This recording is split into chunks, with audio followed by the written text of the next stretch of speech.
Dragon Masters. Treasure of the Gold Dragon. By Trace West. Chapter 1. A New Mission. In an underground classroom in King Roland's castle, the Dragon Masters were planning to save the world.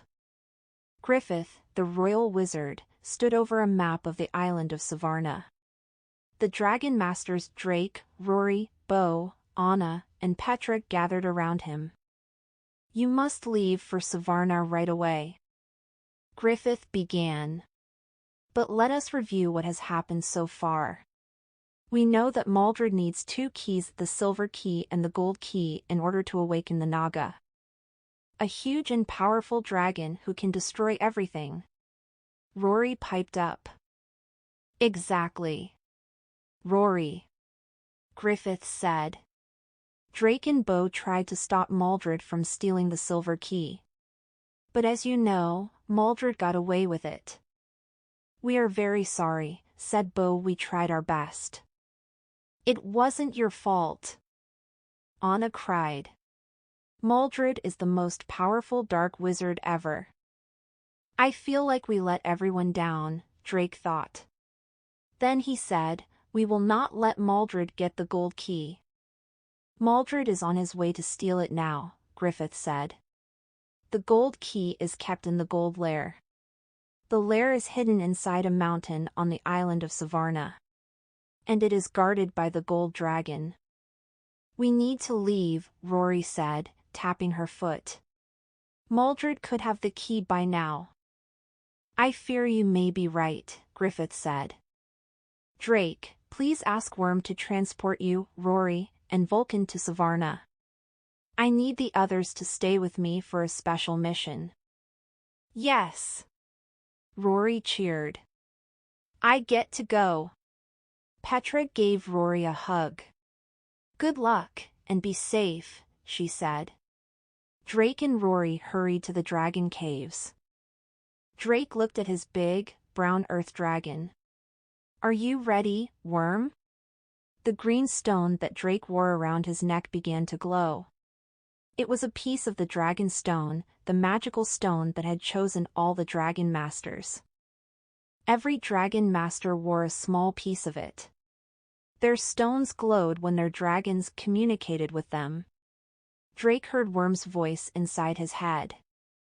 "I am ready." "We're all set," Drake told Rory. Then Rory put one hand on Vulcan, her red fire dragon. She put her other hand on Worm. Drake smiled at Worm.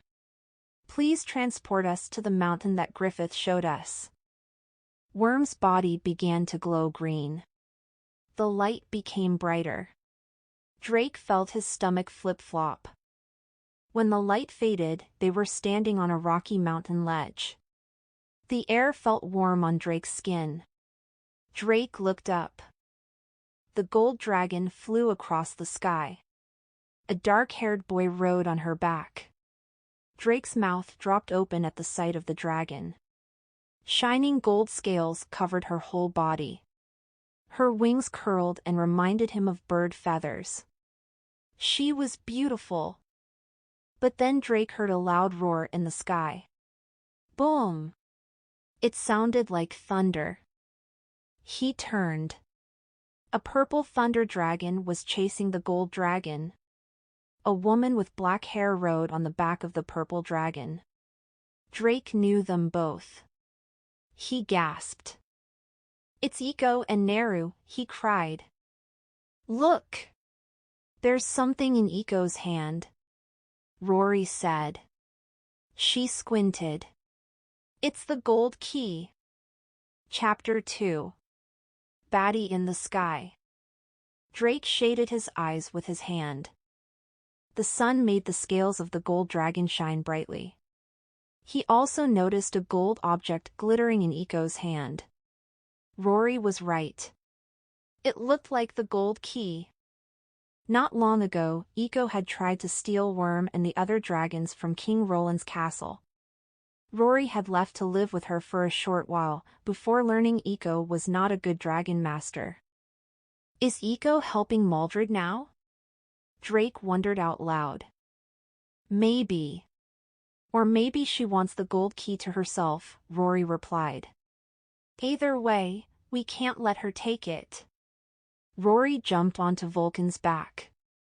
Vulcan, fly, she said. The fire dragon flapped his huge wings and flew toward the two dragons in the sky. Drake turned to Worm. Can you transport us up there so we can get the key from Eco? He asked. Nara's shield is too strong, Worm replied. I cannot transport past it. Drake looked up. The thunder dragon's body glowed with purple energy, forming an energy shield around him and Eco. The gold dragon shot golden beams from her eyes. The golden beams hit Nara's shield and bounced off. Vulcan, break the shield! Rory yelled as they flew closer to the thunder dragon. Vulcan shot a ball of flame from his mouth. It hit the shield but didn't break it. Nara roared loudly. A portal of swirling energy opened up in the blue sky. Eco looked at Rory and laughed. Then she and her dragon flew through the portal right before it vanished. No! Rory cried. She and Vulcan flew down and landed next to Drake and Worm. The gold dragon and the dark-haired boy sat down slowly and gracefully beside them. For a moment, Drake forgot about Eco and stared in wonder at the gold dragon. The boy climbed down. He wore a white shirt and a skirt with a dragon pattern on it. Around his neck, he wore a green dragon stone. I am Dharma, he said.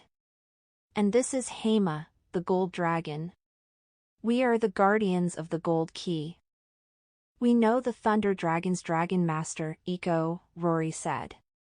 Did she just get away with the gold key? Dharma nodded. She did, he said. The gold key is gone. Chapter 3. Was that magic? Rory stepped closer to Dharma. How can you be so calm? She asked, her voice rising. If Eco is working with Maldred, that means he has both keys. He will be able to release the Naga and destroy the world. Who is Maldred? Dharma asked. He is a dark wizard. Rory replied. The baddest guy you'll ever meet. Dharma closed his eyes.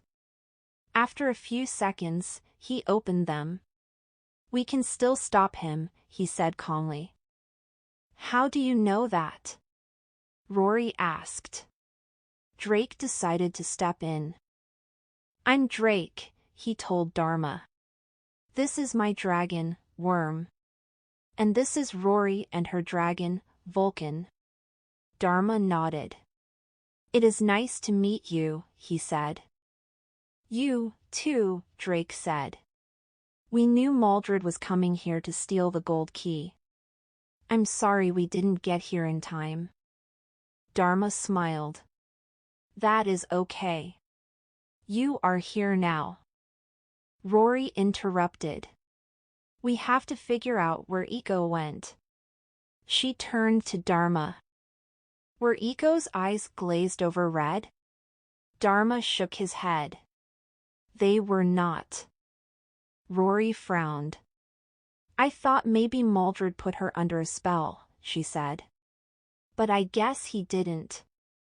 So if Eco is helping him, it's because she wants to. But why? Does it matter?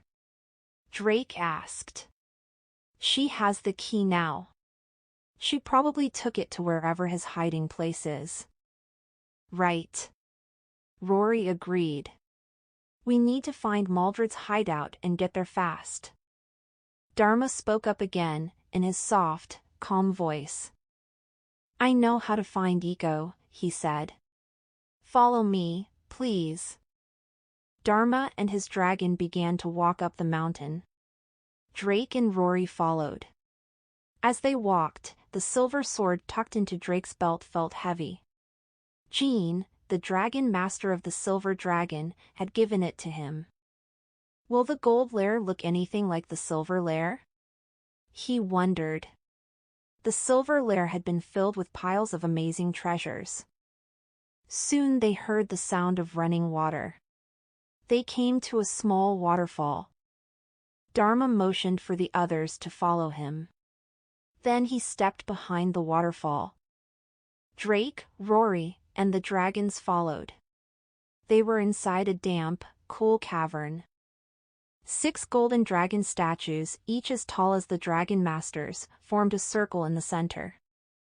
"They're beautiful," Rory whispered.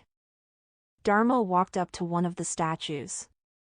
He pulled down on the dragon's tail, and a door slid open on the cavern wall. Dharma led them through the door, into a dark tunnel. Drake couldn't see a thing. They walked for a few minutes. The tunnel opened up into a big, bright room lit by torches. Gold lined the walls. Dozens of gold treasure chests glittered in the torchlight. A large gold platform topped with big, fluffy gold pillows sat in the center of the room.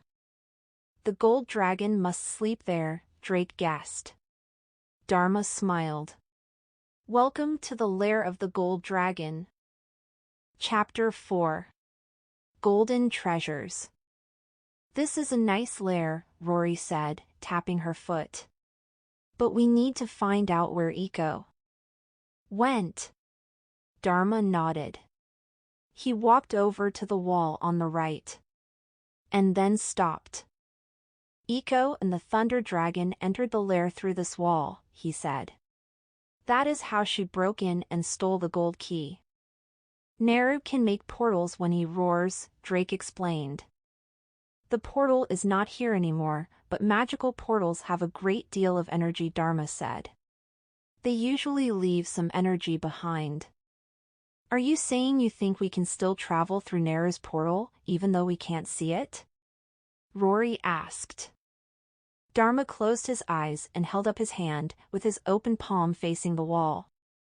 Then he began to move his hand in a circle. A slowly swirling circle of purple energy began to appear in the wall.